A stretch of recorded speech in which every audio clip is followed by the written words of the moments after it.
The following is a paid program and does not necessarily reflect the opinions of the staff or management of Visionary Related Entertainment.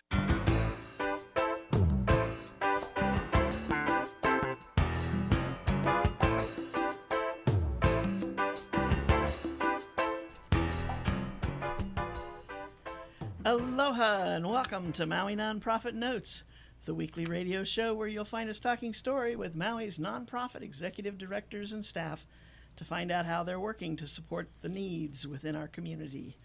Maui Nonprofit Notes is generously sponsored by Pacific Source. If you're building or remodeling a home, please stop by Pacific Source's Cabinet and Appliance Showroom located in the Waikapu Bayshard. I'm Susie Tiemann, Executive Director of Lokahi Pacific, and your host for Maui Nonprofit Notes. During this hour, we're going to share some of the experiences of our nonprofit agencies, just how they're changing lives, changing communities, and creating miracles of hope for those with needs. Today, we're going to start off the show talking with J.D. Wyatt, who's the Executive Director of the Big Brothers Big Sisters Foundation. Hi, J.D. Hey, Suze. How you doing? I'm doing great. It's about time for our quarterly checkup, you and I. Quarterly checkup. Yeah, I guess that's true. Now, we're all familiar with Big Brothers Big Sisters as an organization that has the relationships between the smalls and the bigs. All the mentoring programs. Yep. But foundation, I think, is something kind of new to us.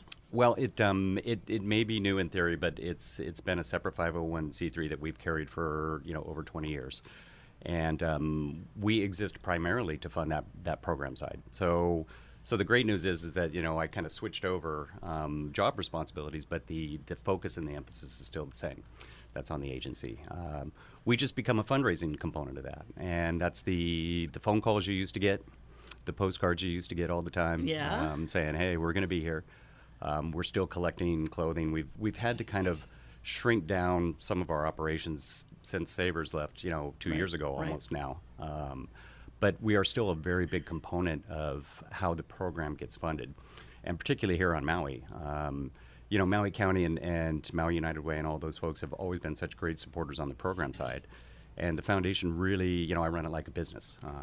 We're there to make a profit. We're there to engage in things because 100% of whatever my surplus is goes directly into the Maui programs. So that is why we are out doing what we do. It's a rare opportunity for a nonprofit to have a fundraising arm that can focus just on that, and take those results and drop those down into program funds. Cool. Yep. So now you say you treat it like a business because that's who you are. That's my background. You and I've talked about this a lot, and it's kind of fun for me, right, to get back to the high stress and the worry and concern every minute of the day about where staff is and what we're doing. But it's such a necessary component of what we do. And as I've really gotten into the foundation, I've been running it a little over a year now. We're keeping over 1 million pounds of clothing and household items and other things that quite honestly are going to find their way to our landfills, and we don't have a lot of space for these kind of things. And these are also the things that don't break down very well on the ground, right? It's when it's there for a long time. And most of them are usable. Most of them are usable. The great thing is I still engage in selling to the Saver stores. I put all these products that we collect on a 20-foot container, and every week I ship it to Oahu, and that's how I keep the money source on Maui. And that's the only way we were able to stay in the game after the Saver store left. Right. So you've seen a lot of other organizations that do collect recyclable goods have really shrunken down a little bit in the last year or two.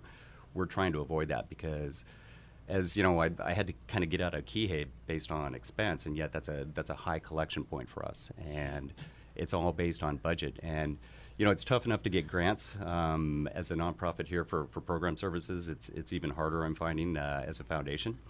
But the reality is what we're doing to benefit the environment and the community. I'm still the only person that'll come to your front door, pick up any of the bags that you want to donate to us and not charge you a penny and give you a smile and a receipt on top of that. So I think there's a real high value to that service here on this island, and it's in danger of really being constricted further if I'm not able to kind of ramp up things. And I have the the partnership with Habitat, right? We've dreamed of doing our own store. Right.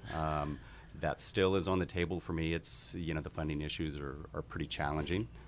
But I like to focus on the fact that we can benefit our program side, which is taking care of the community, right? The kids in our programs are coming from typically, environments that aren't real conducive to positivity and being shown a good way to be a good human.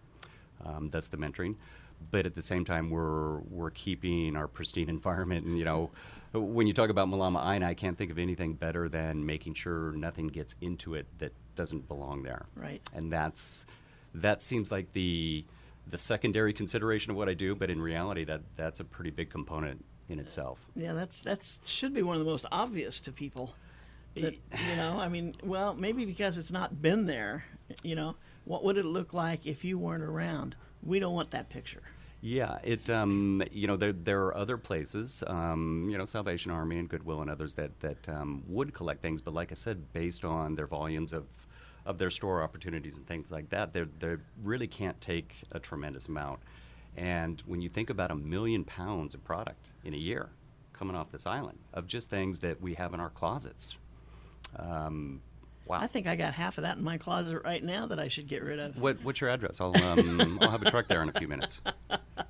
It's really, the other day, I can't remember what I was doing, but I kind of opened the other side of the closet, which you don't open. Is there very another often. side of the closet? Yeah. Okay. And it's got stuff in there from when I moved in 13 years ago. And I'm sitting there saying, what is this stuff doing here? It's like the bed clothes from the old house. And it was never, ever going to match anything in the new house. Why did I even bring it? Because we're pack rats, to some degree. But do you know? And when you get ready to move, it's easier to throw it in a box and let it go. Absolutely. And that box goes to the new house. Yep. It's like, I don't understand this. And I think, what I need to do? I need to take a week off, a vacation week, and clean up my house. I'm going to be there at the end of that week because I might have a container from you. I was going to say. Yeah? Is that... Yep, just park your 20-foot container in my driveway. It'll get... Wow, that's even it's easier. Unreal. Yeah, the accumulation of stuff, I like to call it, I think is not unique to really any kind of forms of logic. It just happens. And when I stopped taking, those household items, right, those are... we all agree that not having the store opportunity, Habitat does a good job, but, what they're selling is not necessarily what we're looking at selling. It's just giving opportunities for families here, especially with kids. Can you imagine? You need a restore because, darn it, they're going through sizes, quicker than months. And it's just another resource, that I think is really needed in our community. The success of Savers proved that retail works here for discount.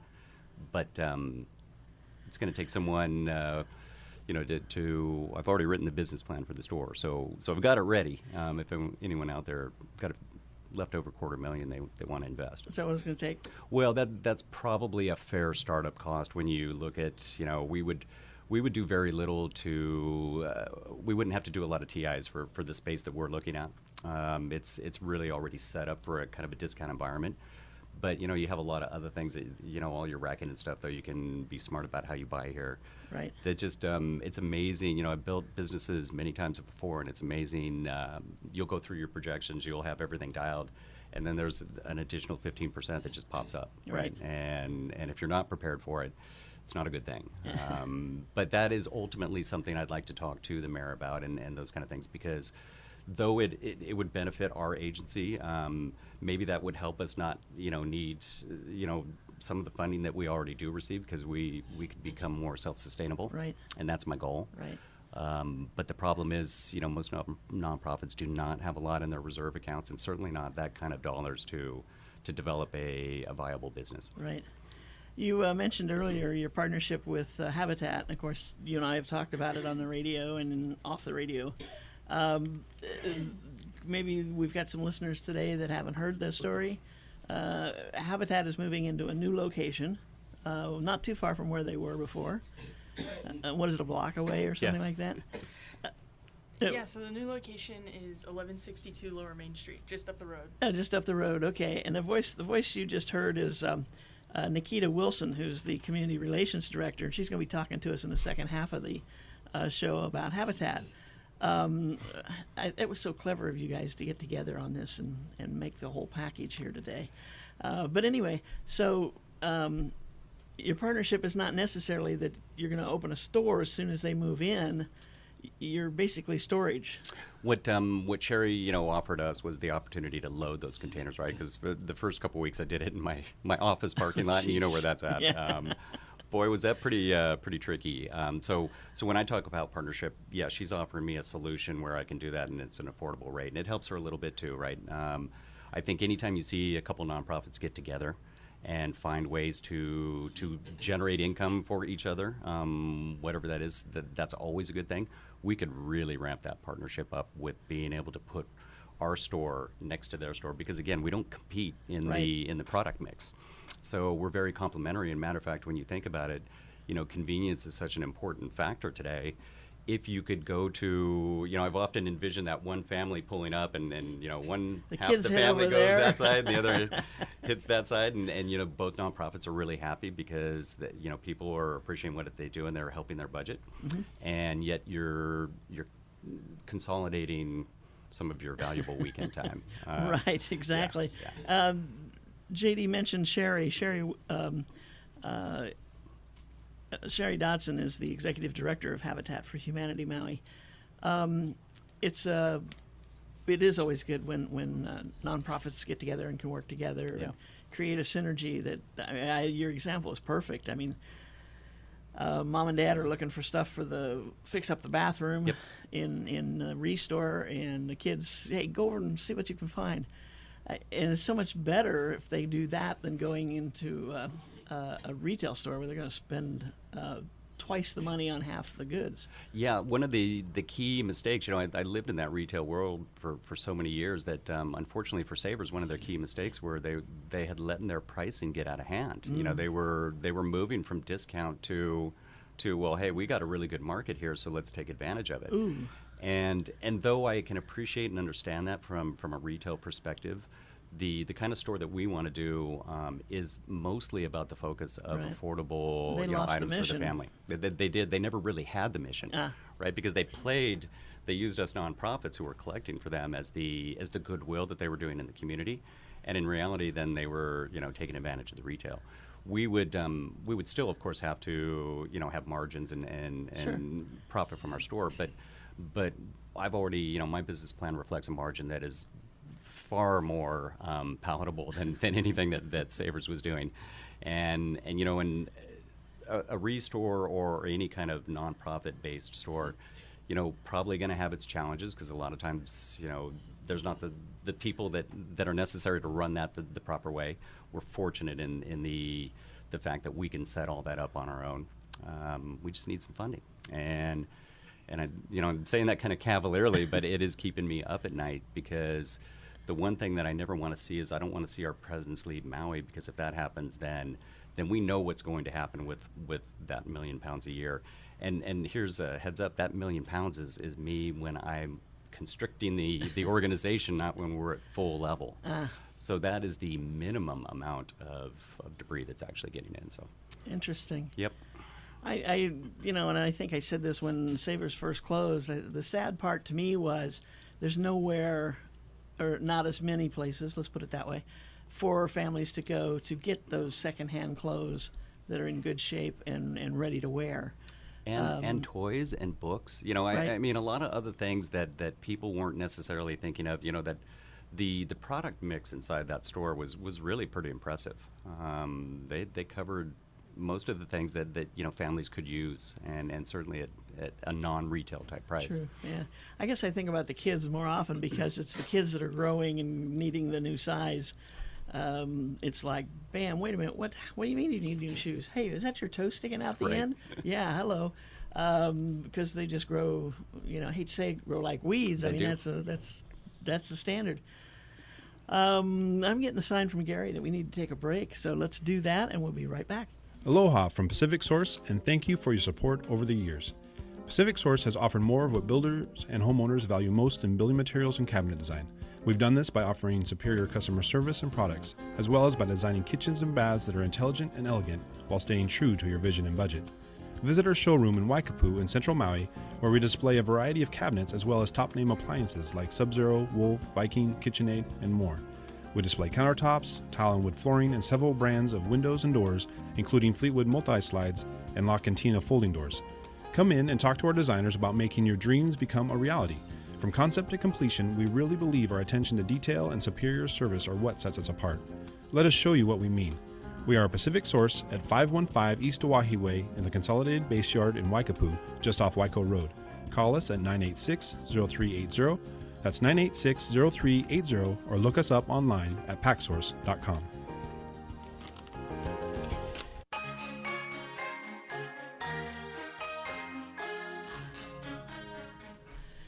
And we are back. This is Maui Nonprofit Notes, the weekly radio show where we talk story with our executive directors and their staff and find out what's happening in their world.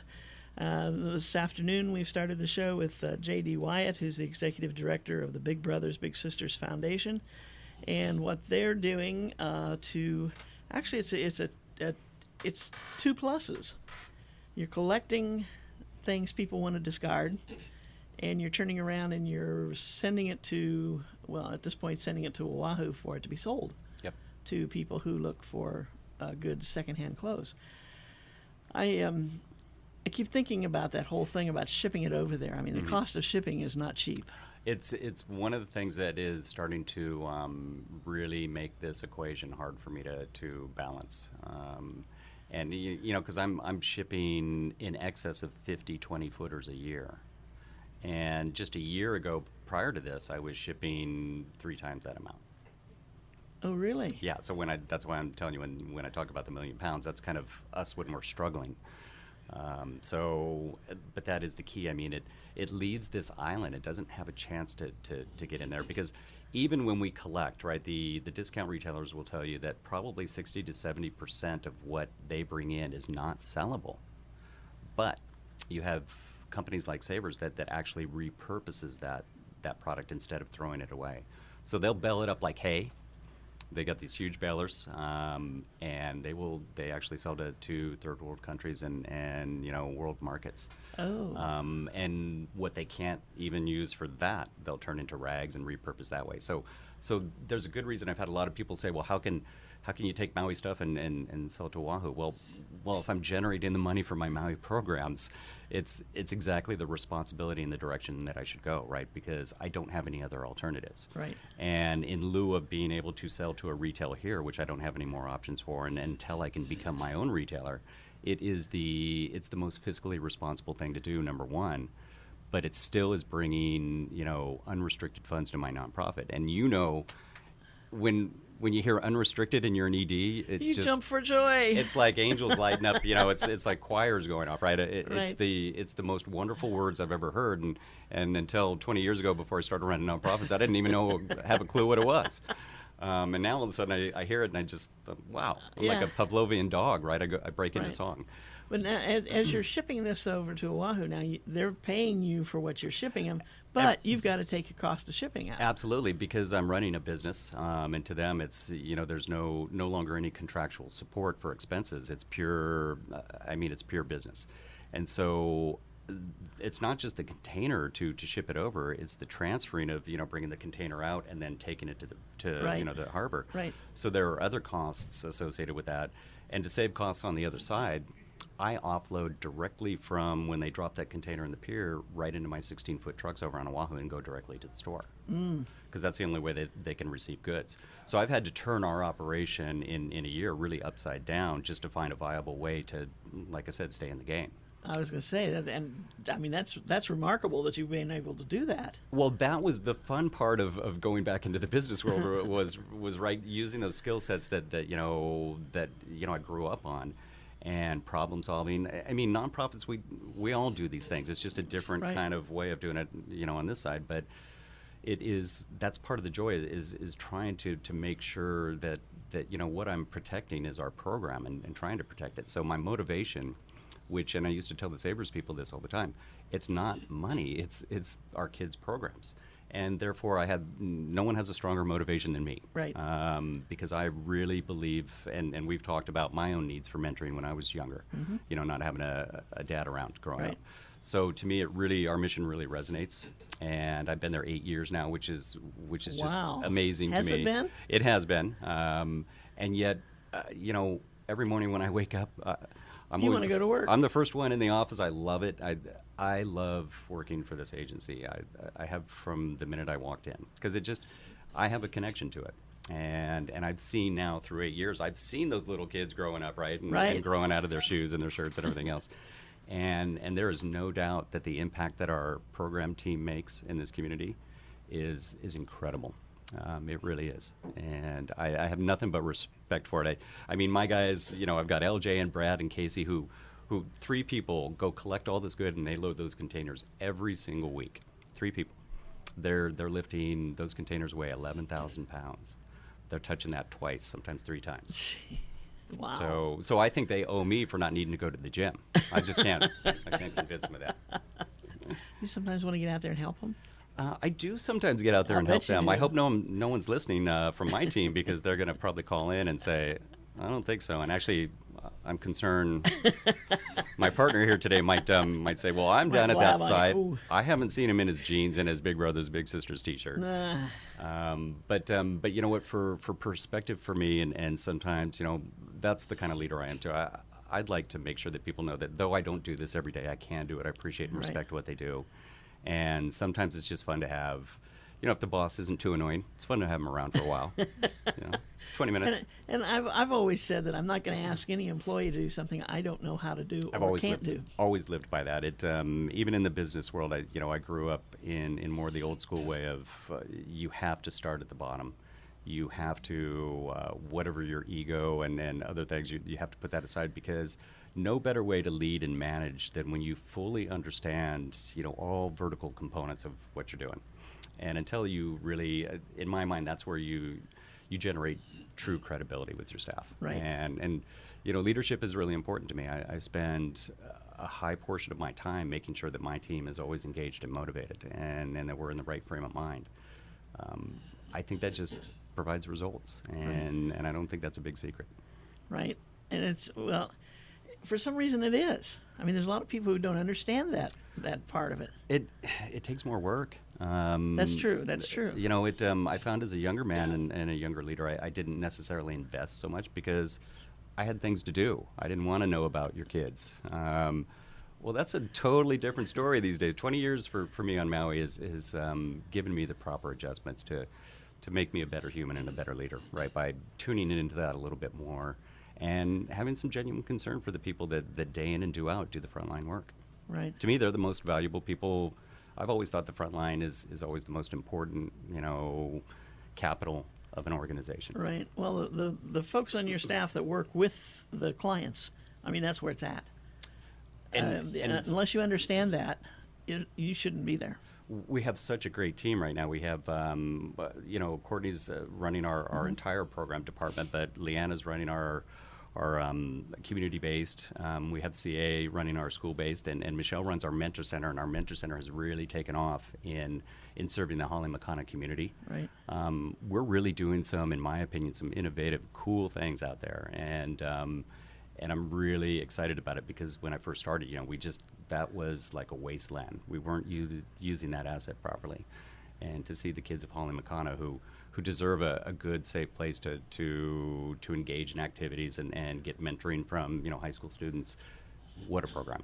Right. Now, for those who don't know, Holly Makana that's low income. Yes, that's over our offices on Waiale. Right. KHAKO is kind Right. of It's right next to the Right. homeless shelter. Right. And it's a longer term rental property for the lower income folks. It is. And there's times it can be a bit of a rough neighborhood, but I like to think that our impact in that neighborhood is critical to making sure that in the future that there are opportunities, because what I first saw when I took the job was in that big park. I saw the older kids doing a lot of bad things out there, and the younger kids are just hanging out, kind of observing and Learning from it. just watching the path. Yeah. You don't see it as much anymore. We, again, before school started, we gave away, I think this year was a record number, close to 150, maybe 175 backpacks stuffed full of supplies. We always do a Halloween thing now for the kids. I'm still bugging Savers over on Oahu to send me costumes to give to our kids because they used to do it here on Maui. Right. So we're making sure that there are a lot of activities that can engage those kids because it's not necessarily the most mobile opportunity for those kids as well, right? To get out to other parts, of the island and to do things. So a lot of times that little community is almost like a little incubator. And, it'd be wise of us to always have a continual presence and be talking about positive things. We just put in a little weight room. I fenced off a little area of our back lanai, and now we have a little weight room. The more that we could get involved and maybe bringing the moms in and some of the family to talk about healthier eating choices.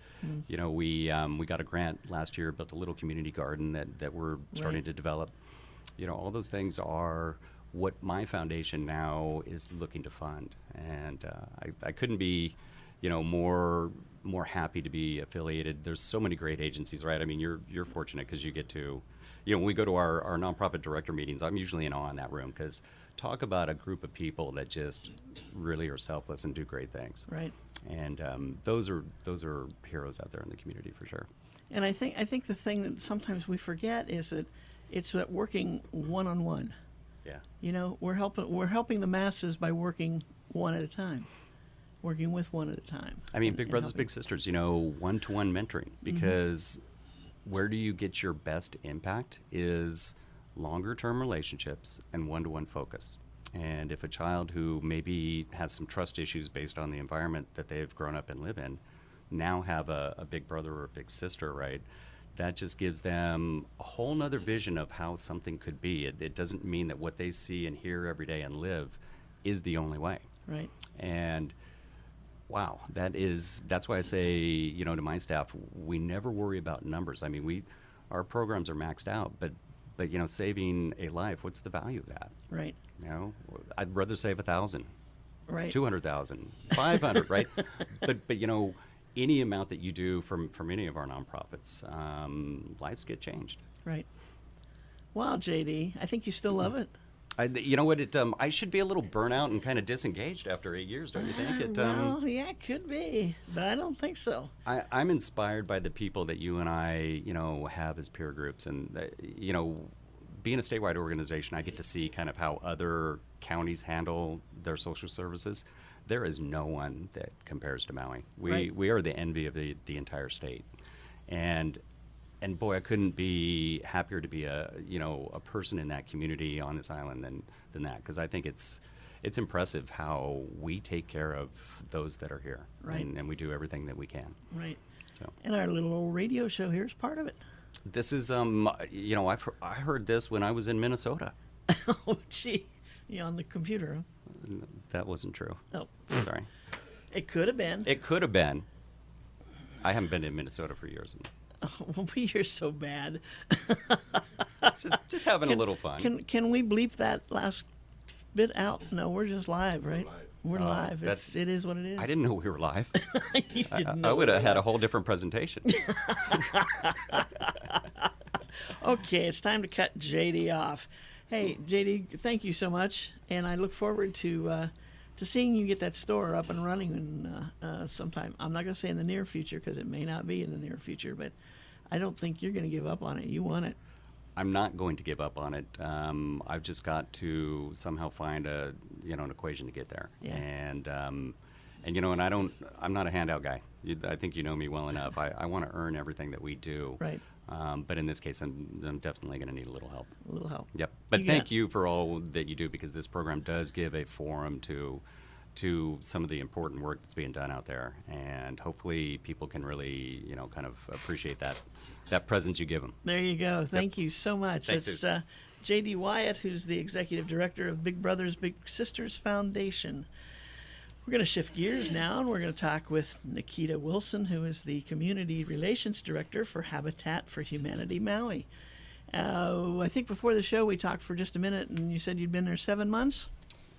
Yeah, 7 months on staff, and then I did 10.5 months as an AmeriCorps before that. Oh, you did? Yeah. Ah, so you knew what you were getting into. Oh, yeah. And you still did it. Always. Love the mission. It is a great mission. It is. And so now I'm thinking, since the store is closed, the office is closed basically. I mean, are you able to work in the office? We are able to work in the office. Our phones we're answering. We just can't open the restore yet. So we Gotcha. are there, but not open. Okay, so if somebody knows where the old office and restore were, right there at the corner of Lower Main and can't remember what the street was. Do you remember, JD? Yeah, right. Okay. Right? Yeah. So now, but you're still on Main Street now. Yeah, so we've just moved up towards Wailuka a little bit further. It's now 1162 Lower Main. Okay, and I it do- was. I do have something to help. The colors of Habitat will make that building unmistakable. So there's no. All you're going to have to do is say, look for the kind of the light green, because it Oh, stands out on okay. there. Yeah. Okay, and you're still on the same side of the road. Same side of the street, and as JD said, it's a bright blue and a bright yellow green at the top. You cannot miss this building. When did you paint it? I painted the first time we painted was back in July. Oh, really? Yeah. You know, I keep driving up and down that street, and I don't know what I'm looking for. I guess How can you miss that? I don't know. I knew it was on Main, but I drive down and I'm going, okay, it should be about here. Is there a lot of parking in front? So you have to pull in, and then there's a ton of parking. There'll be a parking garage. So parking is huge because previously we had maybe seven Yeah, it was a real places issue. to park, and it was a big issue. And now there's going to be plenty of parking for staff and customers. Okay, so is the building on the street and the parking's behind it? Or as you look at that lot, what do we got? Yeah, so you'll see the building on the street, and it's a gate, and once the gate's open, you can go and park, and then there's like a parking garage behind the building. Okay. I think I have to make a drive. I go home that way tonight. Well, it was the old Pepsi building. Remember? No, I don't. What do you mean you don't? I don't know. There's something about Lower Main. I expect repair shops for cars, and I expect karaoke singing, and I expect Tacos. bars. Tacos is what I go for. That's not too Tacos. far from there. Yeah. The little Mexican restaurant there, maybe a quarter-mile away. Yes, it's right. Fiesta Yes, time. Thank you. Yes. Yep. Okay. Yep. Okay, so folks out there, it's there. It's there. Susie's just can't see it. I don't know what the deal is. But it's actually, if you come down like from Upper Main and you head down to Lower Main, you take a left like you're going out towards the beach road. It's before the old one. Correct. Okay. Maybe I'm not looking soon enough. I don't know. Maybe I'm watching traffic. Oh, what a concept. Right? Paying attention to the traffic. It's not a that's bad way to do it. How's your prescription been lately? Do you need maybe a little visit? I do have an appointment tomorrow. Okay, then there it is. Maybe it's my left eye doesn't quite catch. I don't know, but I'll find out. Yeah, and I have to go by there to go to my Aloha Eye, which is where I go. So it's right there. Okay, now that we've solved that, we can get to the mission of Habitat. You guys do so many neat things. I mean, of course, number one, we all look and think about your housing, and you've got a pretty major project going on in Lahaina right now. Yeah, so right now we have a 10-home subdivision in Lahaina, the Kahoma project. It's right at if you're coming from this side, it's right at the end of the bypass. So it's right there. 10 homes. Right now we have 3 of them erected, ready for drywall. And then we just started 2 more subfloors. So potentially, June kind of finish for the first Wow. 3. And That's exciting. yeah, And I know it's taken forever to get this project off the ground. It has been swamped with all kinds of hazards and problems. there was a lot Legal along issues the way. and permitting, Yeah. but it's part of a bigger subdivision. Correct. It's not a standalone. So if you are coming off of that bypass, you're going to see houses that are completely finished and people living in. Yep. And then you guys, are you kind of in the middle of that project? So we're at the beginning. Okay, the upper side. Yep. And then you have another phase, another organization that'll start theirs. I don't know if they've started. Nahalio Maui. Yep. Right, And I don't know okay. if they've had their family selection yet or not. No, because they're still working on contractors. They haven't signed a contract yet, as far as I know, but they're close. And then after them, there's a bunch of houses that are All already finished. Yeah. built. I know the first time I went over to take a look, I'm looking around, I'm going, these houses are all done. Where are they? Yeah. Then I went back Well. and thought about the map, because we originally were going to be in that subdivision where Nahalio Maui is. And we gave it up because it just was turning into a nightmare trying to stay in it. Yeah.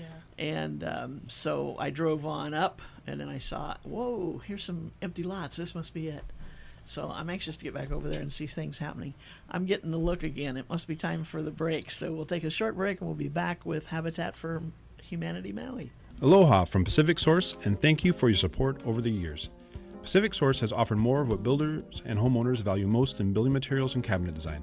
We've done this by offering superior customer service and products, as well as by designing kitchens and baths that are intelligent and elegant while staying true to your vision and budget.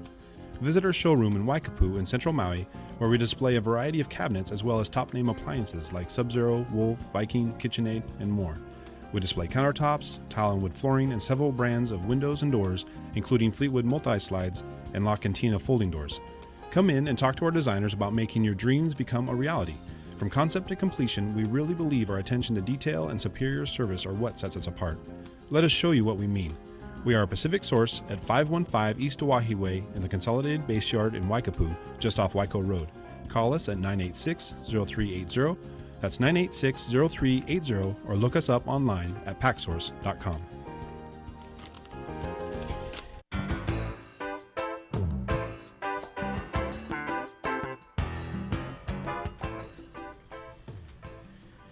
And we are back. Maui Nonprofit Notes, the weekly radio show where we talk story about what's going on in the world of the nonprofits here on Maui.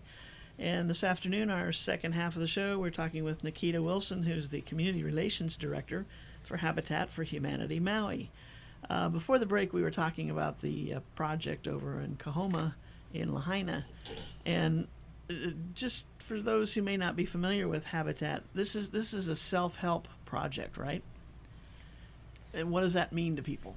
Yeah, so what happens is we have the homeowners building their house alongside us. We do have a construction supervisor and an AmeriCorps out there every Tuesday through Saturday from 8:30 to 3:30 building these homes. Homeowners have to put in their sweat equity of 500 hours on their home, their neighbor's home, to get these going. And then volunteers come out and join us, and per home, it's about $90,000 per home that they're saving the homeowner. And that's just huge, having companies or groups of friends, high school students. We have oftentimes groups from the mainland come. We just had a couple of colleges spend their winter break with us. We're about to have a couple more for spring break. So it's huge to have that volunteer help. That's interesting. And saves them roughly $90,000 on the cost of it, which makes it the affordable price that they need, Right. as well as Habitat making a good deal on the land and being able to move that forward with the project. Now, when they finish, they can also get their mortgage through Habitat. Is that correct? Right. So, yeah, that's the other way that we're able to keep this affordable is we are the mortgage holder. So it's a 0% interest over their 30 years. So it's exactly what the materials cost and very minimal other expenses. And that's what it'll be. Roughly around maybe $350,000 per home. There's 4-bedroom, 3-bedroom, 2-bedroom out there, so it's just Wow. dependent on family size and the size of the home. And as I've looked at Habitat homes over the years, I mean, some people start out with a very basic house just because of the price and what they can afford and so forth. And then over the years, they add bedrooms or a family room or whatever. Yeah, so right now we have a couple of young families, and so based on their family size, 2-bedroom home is perfect for them right now. But these Hansador packages, you can build on to extend to build a 3-4 bedroom if you need it, if you're growing. So it's very easy for them to do that. And the lots in this project are big enough that you can do that. Yeah, for the most part. there are a couple that might be a little tricky. tight. They might have to Go build up. up instead of continue on the back end. I got you. A couple of the lots are a little tighter than some of them, Yeah. just because of the curve. But Yeah. it's easy to go up too, so it's not. Yeah. I remember when Cassandra was on, Cassandra Abdul, who's the executive director in Nahalio, Maui, and has 12 lots, I think, over there. Yes. You've got 10, she's got 12. Mm-hmm. Was talking about they started out with a design that was so perfect for there, and then when they started laying it on the various lots, it fit on like 8 of them, and then there were 4 lots there was just no way, Yeah. and so they ended up actually having to do 2 additional, I think, designs because of the funny angles and things on the lot. And it was like, oh my gosh, this is awful. I mean, Yeah. I had such a perfect deal in the development we did down here in Mokohau. We built the same house on every lot. Yeah, I was going to ask you, have you had that experience where you've had to? No. No. I mean, that's where we had Hans Rieke, the late Yeah. Hans Rieke was our architect, and the first thing he did when he went to look at the site was kind of subdivided it in his head, and said, yeah, we can. First he said maybe we need to do duplexes, and then later on he said, no, we got plenty of land. Let's just do single story or 2-story single home lots. And so everyone was identical. He just flipped them. Garage would be on the left of one and on the right on the next one. But it's the same house, and it was a piece of cake for the builder. Because once the guys started working on the first couple, they had it down and they could just go. Yeah, that's what's definitely happening with us. Is it's the same house plan. There's 6 2-bedrooms, and every other one is just flipped. And now that they got 3 of them up, they're like, oh, okay, let's bang these next ones out. So they're moving along pretty fast. Good. Now for that they're all progress spoken over there. for at this point, right? Yeah, all 10 are spoken for. The homeowners, they've all completed their homeowner education class that we offer. A couple of them have finished their hours and their house isn't done, but they're like, hey, I want my house. Let's, we're still coming out. We're still bringing our friends, and we want to get this done as fast as possible. Right. That's so exciting. I mean, I think, when you finish the house and you're moving in, there's that extra pride of having done it. Absolutely. You're not just buying a house. You've built the house. Right. And in that, you built it so when, my door is now messed up. Oh, I have some idea. I may not be able to fix it, but when I hire somebody to fix it, I have an idea of, well, that's a little unreasonable that you're charging me that to fix this when it's just this little piece. What's going on here? So there's many different things, or just keeping up with warranties. A lot of individuals aren't familiar with water heaters and your solar panels and just different things that you have to keep an eye on, or how long things should last. Right. When you rent, you don't have to worry about things like you do when you're a homeowner, and so that's why we have that education class. Right. And servicing things on a periodic basis according to the warranties or the manufacturer's warranty. All those little details, that's what they learn in their education class, homeownership class. Yeah, and they do a financial component in there too. So there's just so much education taught in that, to how to keep yourself from getting into debt, how to stay up, keep up with your home. It's worth it to invest in your home, and to keep it so that it is valuable to you. Right. A lot of people think once they get out of the renting business that okay, it's a brand new house, it's not going to need anything for 10 years, and they kind of they slide. They let it. Yeah. They don't build up a reserve to pay for that, whatever has to be done. And in many cases, they can do it themselves. I mean, like painting the house. Hey, they've kind of done that already. Right. So when it comes time to do it the second time, they're ready. Yeah. But the paint's going to be a costly item, and sometimes they're going, wait a minute, how are we supposed to do this? Yeah.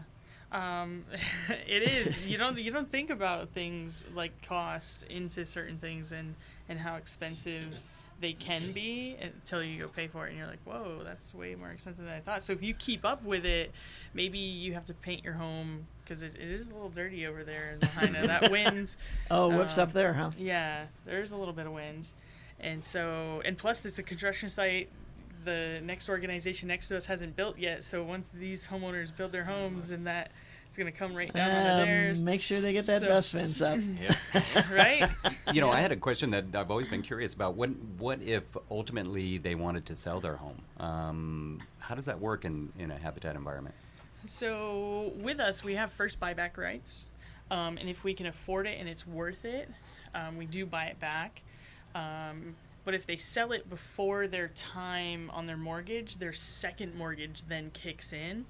And that's kind of how they take care of that. Understood. Okay. But they can sell. I mean, they're not stuck with it.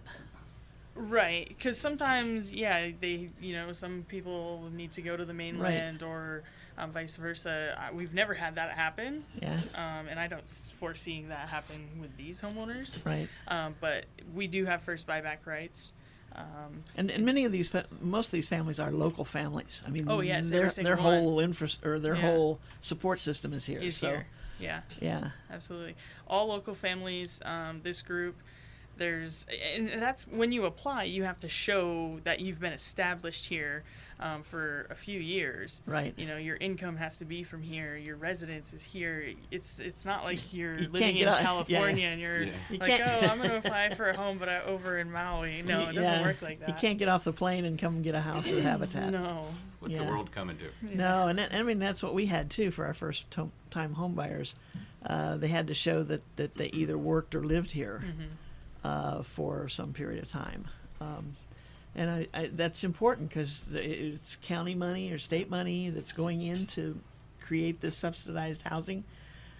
Why should we build for some other people to come over here? I think that's one of the great things about Habitat's program, right? Is that sweat equity component is you're accountable. Your DNA, your blood and sweat is in that home, right? You'd be less and inclined. maybe a piece of your finger. Well, if it were me working on there, it'd be large chunks of my body. But that certainly I would think reinforces the idea. Yeah, this is your asset. This is a unique opportunity. So you take care of it, right? You make sure that it remains a happy, clean, safe home. Right. Because you were in there working on it. I love the program. It's funny. Their construction supervisor is my former transportation manager. Oh, really? Yeah. So Sherry owes me a player to be named later because I gotcha. traded him over there, right? Okay. But that's how close we are. That's why when I saw Habitat, I wanted to come speak with them. Okay. So, and also you've done quite a bit of housing on Hawaiian homelands. Yeah, so we actually have one that's been waiting to start. We're just waiting for DHHL to get us going there. But they're ready to build, and we're ready to build for them. We just approved one more, and then we have one more applicant that just applied. So that's potentially 3 homes up there. So as soon as we're trying to rush out in Lahaina so we can go up there. Oh, that's upcountry ones. Yeah, and get those going. So lots of building all over. We're just trying to, and we just put in for a grant to do 25 homes in Hana. So, and that's in the future. Of course, it's going to take some time, but that's another project that is lots of houses everywhere. And you did There's so one much on a need. neighbor island, didn't you? Or was Yes, that a renovation or a new house? So that was a new house. Okay. Technically speaking, it was a renovation because we knocked down. It just had to be completely knocked down. So then it was a new house. I see. Okay. So it was supposed to be a renovation. started out as a renovation, and then it went into a new house. Gotcha. Just because that's what was needed for the Are, health. are you of saying that the termites site. quit holding hands? Whatever Yeah, it was. I wasn't You here were- for that. yeah. Wasn't here for that, but I did get to see the finished product. It was right when I started over here, and so over on Lanai, that was the first one. And if we need to do more over there, absolutely they can contact us and apply, and we can work something out again. And how do they contact you? So they can contact us by the phone in 242-1140, or just reach out via email, info@habitat-maui.org. Visit our website, habitat-maui.org, or stop by at 1162 Lower Main Street. Green building. Yeah. No comment. There are no signs out there right now because we're not open. That will make the difference. That'll make the difference. Yeah, it will. Yeah, it will. And when you right now you can't miss it those looks like an empty lot, so Right. you drive right by it. But Yeah. once people start coming, it'll be a full lot. And I'm sure the folks that are regular customers of the Restore can't wait for that. Well, yeah, plenty of calls coming in. They want to know, hey, I want to shop, And or you I can't want to tell 'em. donate. Yeah, I know. I'm like, I just don't know. Call the county and help them. Tell them to let us in there. Oh, that's going to go over well, right? Oh, yeah. That'll work. That's always fun. But, I guess in some respects it just makes you appreciate more that it's done Yes. when you finally get that. Yeah. And I mean, and we can't totally blame the county for some of these things because some of the restrictions are state mandated. Yeah. And that's what we ran into with ours. The last hiccup was a state mandated thing, and yet it's handled by the county. So everybody looks at the county and says it's a problem. So I'm not trying to get the county off the hook necessarily, but There's lots of players in this. yeah, when There you're are lots. doing something like this, it is. Yeah, It's a big project. yeah. So and and there's lots of. moving parts. Yep. You got it. So it sounds she enjoys her job as much as you do. You know Can what? you get that? And her first time on the radio, and she's this good. Isn't that great? What? You should book her again. You think so? Yeah. I'll bet we do. Okay. I'll bet we do because we gotta close up right now. Any last comments you'd like to make before we wrap up the show? Or have you said most of it? If you want to volunteer, give There me a you go. call. You want a donation? We have a free pickup service. Just give us a call, 242-1140. There we go. Hey, thank you so much, Nikita. You've been great. Thank you. I think for Sherry having me. picked a winner. I think so. Whoa! Look forward to having you on again later on in the year. Thank you. Thanks. Maui Nonprofit Notes is sponsored as a community service by Pacific Source, the builder's choice. Give Paul and his staff a call at 986-0380 or stop by their showroom in the Waikapu Bayshard on East Oahe Way to see how they can help you with your building project. The Maui Nonprofit Directors Association's purpose is to provide an opportunity for nonprofit agency directors to gain personal and professional support through cooperative development activities. Maui Nonprofit Directors also provides you do that every time I'm on this sentence and I get lost. What is that? Gary, thank you. Maui Nonprofit Directors also provides an opportunity for networking to affect significant positive change in the community. Please visit our website at maui.nonprofit.org for a list of member agencies. Today we visited with Big Brothers Big Sisters, the foundation side of things, and with Habitat for Humanity Maui, got an update on what their agencies are doing. If you heard anything today that makes you want to get involved in their programs, give them a call or check their websites. And then give them a call or send them a quick email saying, I want to help, I want to donate. And I'm not sure which is the most important because we need both. Pretty equally important. I think so too, right? Yeah, Help build a house, right? absolutely. There you go. We want to thank everybody for tuning in. Don't forget to join us again next week right here, same time, same place. KAOI Radio, 11:10 a.m. and on the FM dial at 96.7, 96.5 on the west side, and 98.7 for general area coverage. We'll feature representatives of 2 more member agencies of the Maui Nonprofit Directors. Until then, I'm Susie Tiemann, Executive Director of Lokahi Pacific, and your host for Maui Nonprofit Notes. Hey Gary, are we still on Facebook? No. No, we're not doing that anymore. Not right now. Okay, folks, forget I said that. Thanks for joining us today. Have a great week. See you next week. Aloha.